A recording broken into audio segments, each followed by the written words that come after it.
ತಾಯಿಯನ್ನು ಹಿಡಿದುಕೊಂಡು ಸ್ವರ್ಗ ಪ್ರವೇಶ ಮಾಡಿದ್ಯೋ ಸಿಕ್ಕಿದೆ ತಕ್ಕ ಮುತ್ತಿಗೆ. ನಾನಿರುವಲ್ಲಿಗೆ ನೀನು ಬಂದದ್ದಲ್ಲ, ನೀನಿರುವಲ್ಲಿಗೆ ನಾನು ಬಂದದ್ದು.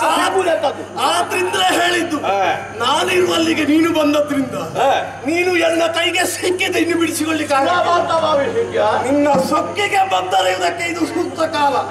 ಸತ್ಯ ಸ್ವರ್ಗ ಬೇಕಾ ನಿನಗೆ? ತೋರಿಸ್ತೇನೆ ನಿನಗೆ.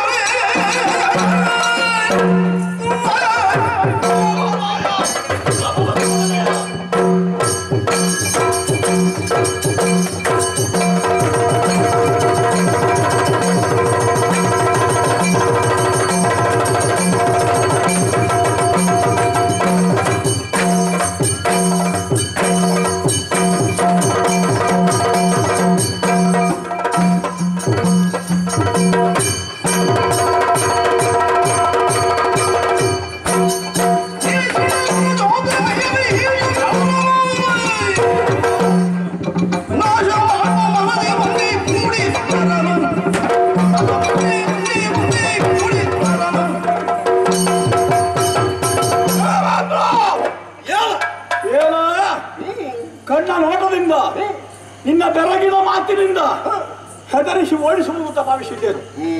ಅಷ್ಟು ಸುಲಭವಾಗಿ ಓಡುವಂತ ಭಾವಿಸಬೇಡ. ಯಾಕಲ್ಲ? ದೇವಲೋಕ ಸ್ವಾಧೀನ ಇದೇ ನಮ್ಮ ಉದ್ದೇಶ ಇರಬಹುದು. ಹೇಳಿ ಕಳಿಸಿದವರಿಗೆ ಮಧ್ಯವಾಗುವುದಿಲ್ಲ. ನಿನ್ನ ಬಲ ಸಾಕು ಅಂತ ಬಂದಿಯಲ್ಲ, ಎಲ್ಲಿ ಹೋದ್ರೆ ನಿನ್ನ ಬಲದವರಲ್ಲ. ಅವರೆಲ್ಲ ಹೋದ ಮಾತ್ರಕ್ಕೆ ನಿನಗೆ ಜಯ ಅನ್ನುವ ಅರ್ಥವಲ್ಲವಲ್ಲ. ಏನು ಪಾನೀಯ ಬಿಡ್ಲಿಕ್ಕೆ ಹೋದ್ರ ಅಗತ್ಯ ಇಲ್ಲ. ನೀನು ನಿನ್ನನ್ನು ಸೋಲಿಸುವುದಕ್ಕೆ ಪಾನೀಯದ ಅಗತ್ಯ ಇಲ್ಲ. ನೀನು ವಿಜೃಂಭಿಸಲಿ ಅಂತ ನೀನು ರಣರಂಗದಲ್ಲಿ ವ್ಯವಸ್ಥೆ ಮಾಡ್ತಿಯಲ್ಲ. ದೇವಲೋಕದಲ್ಲಿ ನಾವೇ ವಿಜೃಂಭಿಸಬೇಕು, ನೀನಲ್ಲ. ಅದಕ್ಕಾಗಿ ರಣರಂಗಕ್ಕೆ ಆವಾಗ ಆಹಾರ ಪಾನೀಯದ ವ್ಯವಸ್ಥೆ ನಿನ್ನದು. ಅಲ್ಲಿಗೆ ಹೋಗುದು ಬೇಡ, ಇಲ್ಲೇ ತಿಂದು ಮುಗಿಸಲಿ ಅಂತ. ಏನು ಹಿರಣ್ಯ ಕಪುರದ ದೊರೆ ತಮಾಸುರ ಸಾಮಾನ್ಯ ಅಂತ ಭಾವಿಸಬೇಡ.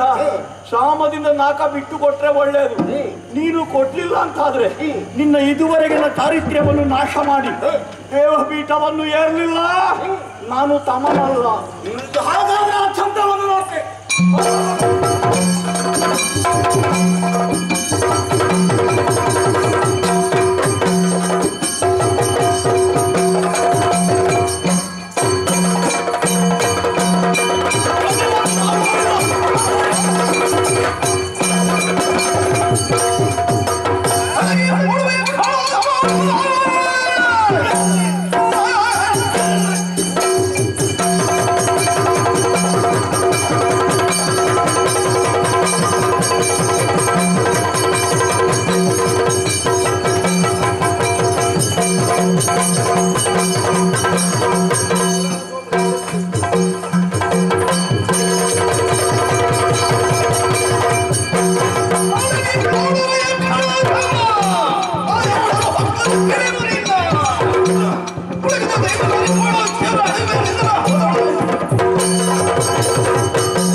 ರಣಾಂಗಣದಲ್ಲಿ ಸೋತು ಮಾಡಿದೆಯೋ ನೀನು ಎಲ್ಲಿಯೇ ಅಡುಗು.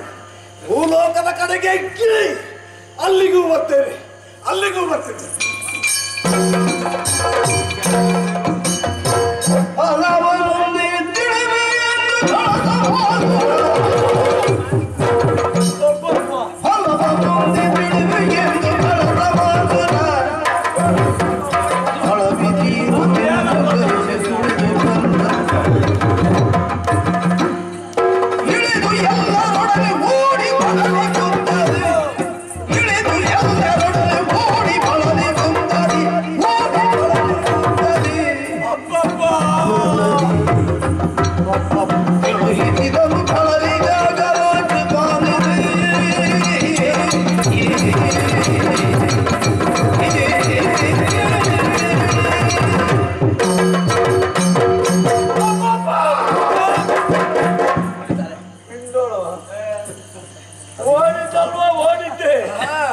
ಕಾಳಗದಿಂದ ಹಿಂದೆ ಬಿದ್ದೇವಲ್ಲ.